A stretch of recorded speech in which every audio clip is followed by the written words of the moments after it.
So Epic Games has been steadily updating Lego Fortnite, and I'm going to walk you through the latest changes in patch version 28.30. They've subtitled it Gone Fishing, which I'm sure you can guess from the name. They've added fishing into the game.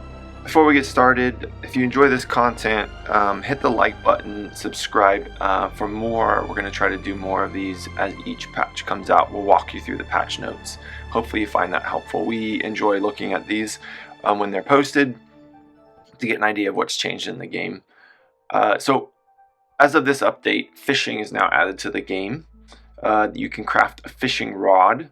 You'll need to have, as you'll see here, a variety of things in your inventory to trigger the recipe being added for yourself on your crafting bench. The common one, you'll need cord in your inventory, and then on down through each level, knotroot, flexwood, and frost pine to get the epic fishing rod. There are a variety of fish that were added, of course, to go along with the fishing. You'll see a list here. A variety of floppers, shieldfish, thermal fish, slurp fish, spicy fish. There's a variety of them there. And those can be found in different biomes, as noted here, at different during different weather events and also different times of day. So experiment a bit to see what you can catch when and where. You'll also be able to create a food processor, and this will allow you to generate food items with the fish that you catch. You can also assign your NPCs, your villagers that are in your village, to use this to create fish fillets for yourself.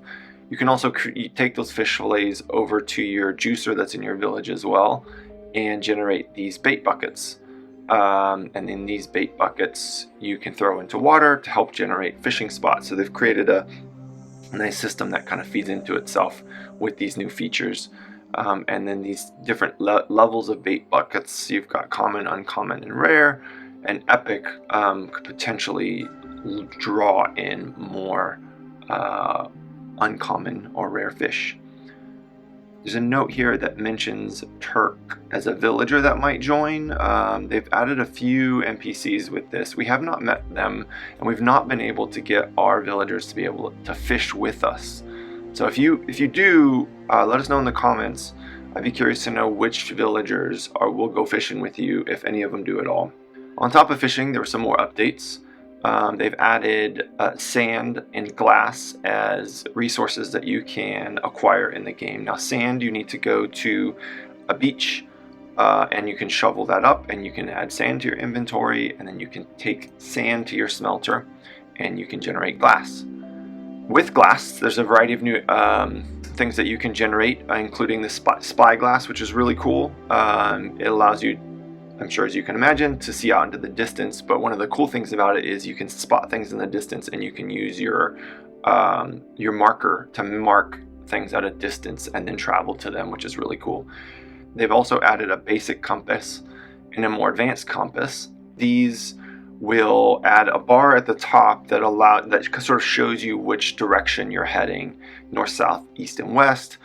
The advanced compass is really cool because it adds the map markers that you've placed in your world to that guide at the top, which is really handy when you're trying to head towards your own village or a cave that you know is in this direction. It can kind of keep you on course. This also notes that they've added Outcast and Bob. Outcast was featured in the art for this patch. We have not seen either of them. But again, let us know if you've met them and if they'll fish with you.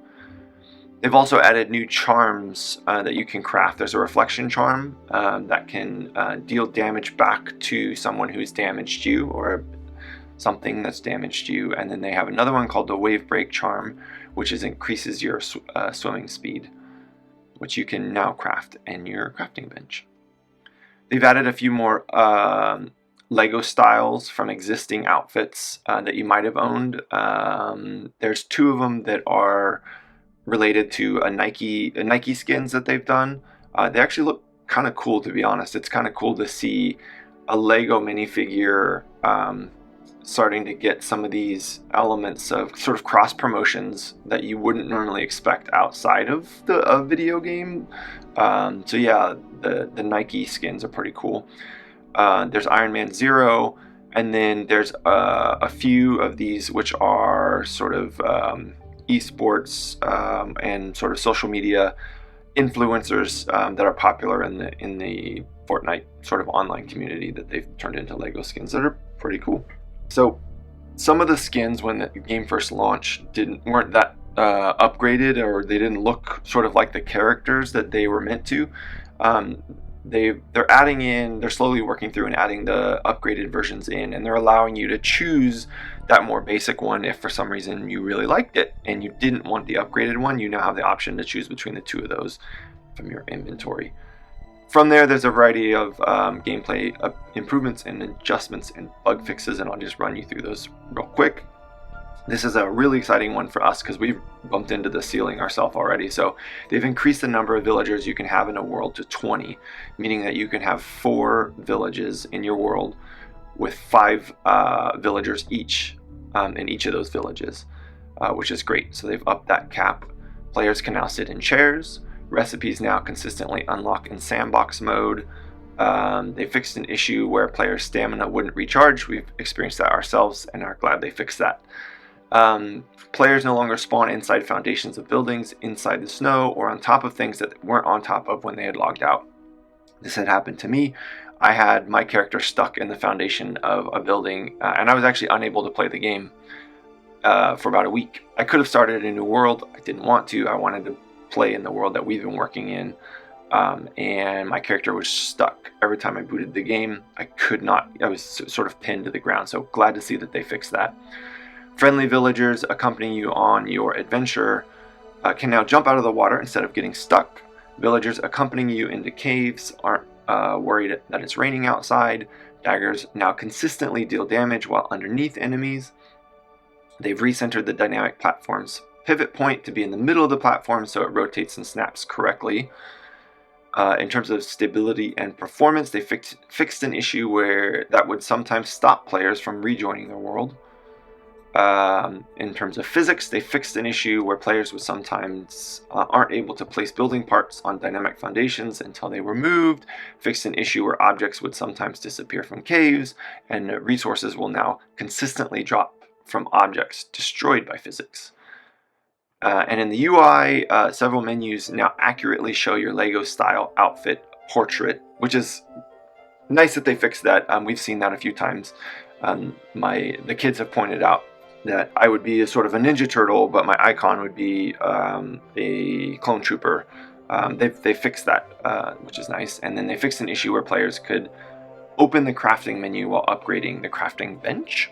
Not sure what that was, but glad to see them fixing issues. So that's it for their patch notes for this patch. Thanks for joining us. Again, if this was helpful to you, please consider liking the video and subscribing. We'll try to do one of these after each patch drops to help you stay informed and hopefully be inspired to rejoin the game and find new things to do as they are building the game out and fixing it as it goes along. Thanks for your time. Bye-bye.